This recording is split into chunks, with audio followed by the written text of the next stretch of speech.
Assalomu alaykum hurmatli video dars tinglovchilari. Bugun siz bilan o'rganadigan navbatdagi mavzuyimiz zamonaviy pedagogik imidji mavzusi hisoblanadi. Ushbu mavzuni pedagogik odob va pedagogik nazokat, pedagogik mahoratning tarkibiy qismlari, o'quv jarayonini samarali boshqarish kabi rejalar asosida yoritib boramiz. Eng avvalo pedagogik imijga to'xtalib o'tadigan bo'lsak, imij bu inglizcha image, lotincha imago, timsol, ko'rinish, ma'no o'sha so'zlardan kelib chiqqan shaxs, hodisa, narsaning ommalashtirish, reklama qilish va hokazo maqsadlarda odamlarga ruhiy, hissiy ta'sir ko'rsatishni ko'zlab shakllantiriladigan qiyofasi, targ'ib qilish vositalaridan biri hisoblanadi. Pedagog imiji nimalarda aks etadi? Xo'p, o'qituvchi imiji o'qituvchida aniq bir obrazdagi individual, kasbiy va yoshi imiji mujassamlashadi.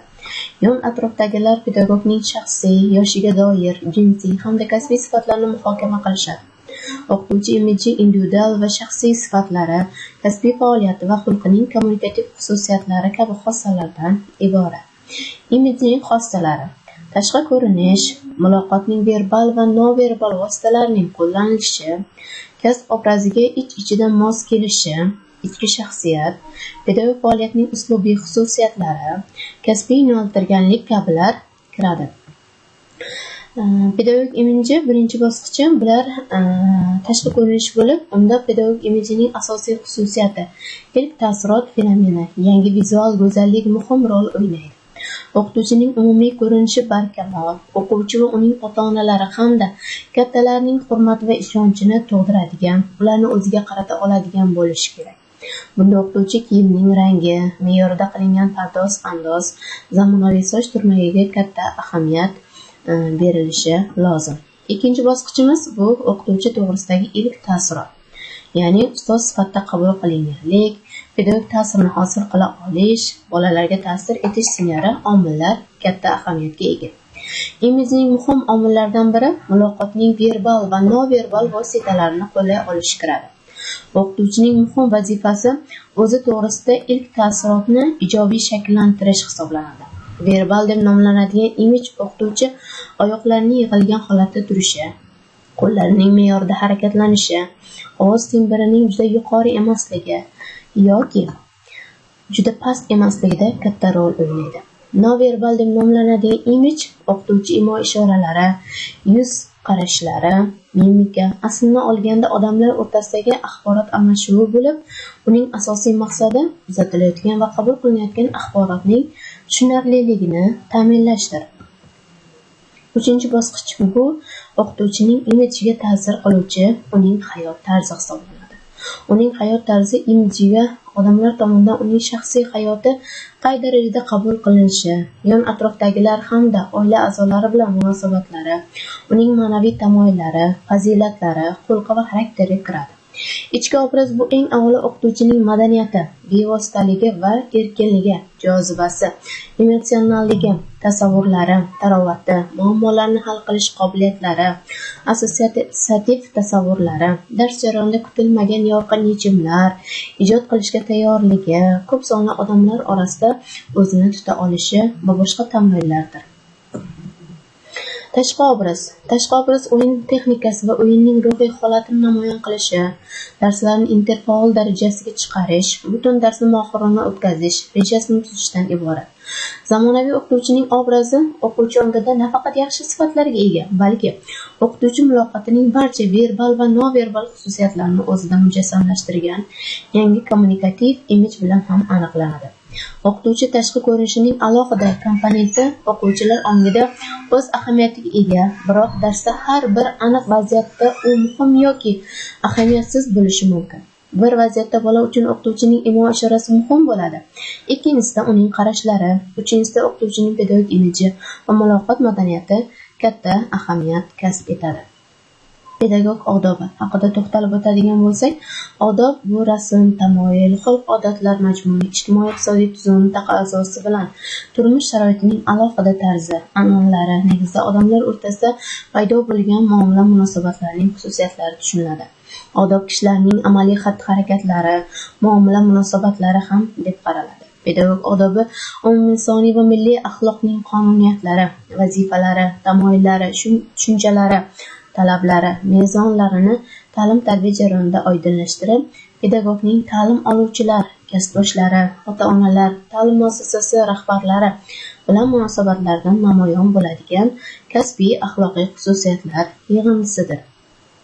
Axloq haqida to'xtalib o'tadigan bo'lsak, axloqiy ta'lim-tarbiyaning tarkibiy qismi sifatida pedagog odob va fazilatlarni shakllantirishda ikki yo'nalishdagi aloqador tushunchalarni tahlil qilishga maqsadga muvofiqdir. Birinchisi jamiyatning o'qituvchi shaxsiga munosabati, ikkinchisi o'qituvchi shaxsining jamiyatga munosabati.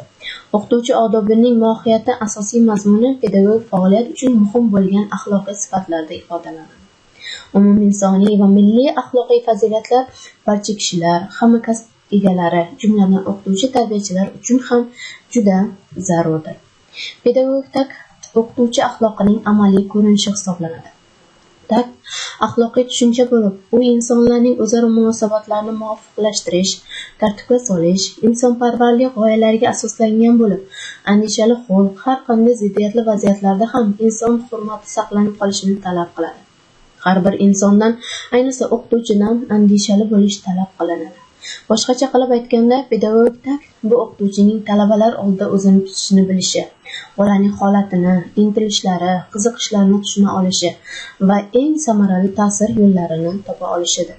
Shunday qilib, pedagog takt bu o'qituvchining talabalarga nisbatan amalga oshiradigan ta'sirining mezonidir. Pedagog nazokat o'qituvchi axloqiy ma'naviy qiyofasini namoyon etuvchi me'yor tuyg'usi yoki xulq va odob qoidalariga rioya qilish demakdir.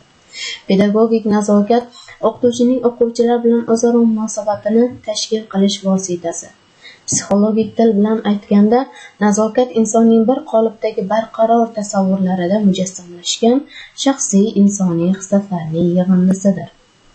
Pedagog nazokatning uzluksizligini ta'minlovchi bir qancha omillar mavjud. Bular pedagog nazokat o'qituvchining butun pedagog faoliyatida sayqallanib, takomillashib boruvchi jarayon.